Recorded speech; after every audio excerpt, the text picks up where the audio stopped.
Hello friends, today we are going to talk on Isha Upanishad. This is in continuation with our first part that we have already done on Isha Upanishad. This is in continuation of that. So today I'm going to discuss a few selected slokas from the Upanishad. And Upanishads are profound. They do give us tremendous knowledge, and it has a repository of wealth of knowledge which actually gets into our being and really understanding the reality, the fundamental reality.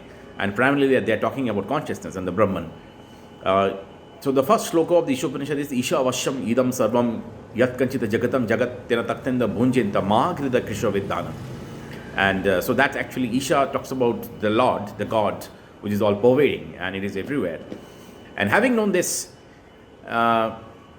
we get into the second the sloka that it talks about, where having known the first one, that you can enjoy your life just by renouncing some of cravings that we have, because actually nothing belongs to us. Everything is the pervading reality. One can live for 100 years. So the word 100 here actually is just not just 100 in terms of number, but it actually talks about the length of time that human being can spend very productively. And it gets into that how much well-being we can bring into our own self for a better existence. The third one gets into where if there are certain, the third shloka gets into where if somebody thinks that the universe, or rather the world around us, and is everything and not exploring to the inner reality, then that particular person is getting into the darkness. So that comes the very essence of Upanishad. The essence of Upanishad is basically trying to get into our own self, so as to understand that there is something that deep exists beyond our empirical and beyond our dravya and the vastu that we generally get cling to. And if we think that the empirical world is something which is all there and nothing exists, and you don't explore our inner reality, actually we are inviting a lot of darkness in our own self. If you see, there's a lot of invisible part of our existence that we generally deal with, and that invisible part of our existence is basically through our thoughts and emotions and our way we actually deal with our own self, because that particular self that we think called mind is something not visible. And Upanishad reading helps us to get in touch with that core.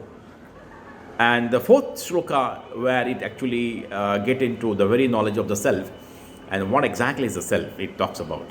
And it is from the fourth shloka and onwards, it is getting into the very essence of the deeper self. And if it is seen from this particular perspective, that we have two orientation, the way we actually lead our life. One is the inward orientation, and that is the Nivritti Marga, and as the outward orientation, that's the Pravritti Marga.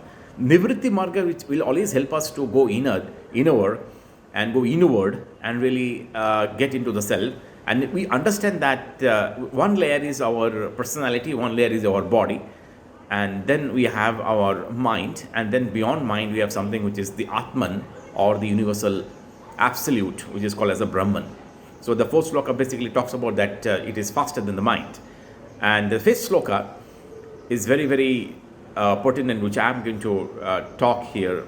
And that is Tadijati, Tad Nijati, Tad Dure, Tad Vedantike, Tad Antarashya Sarvashya, Tad Sarvashya Vahati. Now what does it mean? This is the fifth sloka of the Isha Vasha, or the Isha Upanishad. Tadijati, it moves and it moves not. Tadijati, Tad Nijati, Tad Dure, Tad Vedantike, it is far and it is near. Okay, Tad Antarashya Sarvashya, the Sarvashya Vayati, it is outside and everywhere, it is inside and everywhere. Now that is a very, very very profound in terms of knowing what is that, trying to understand the Atman, because Atman cannot be understood with mind. Atman cannot be understood with just certain kind of dissection. Atman cannot be understood by knowing its certain property. It doesn't have any property as such. So we are trying to know something which is attributeless, which doesn't have any guna, which is all pervading, which is all expansive, or which is already there.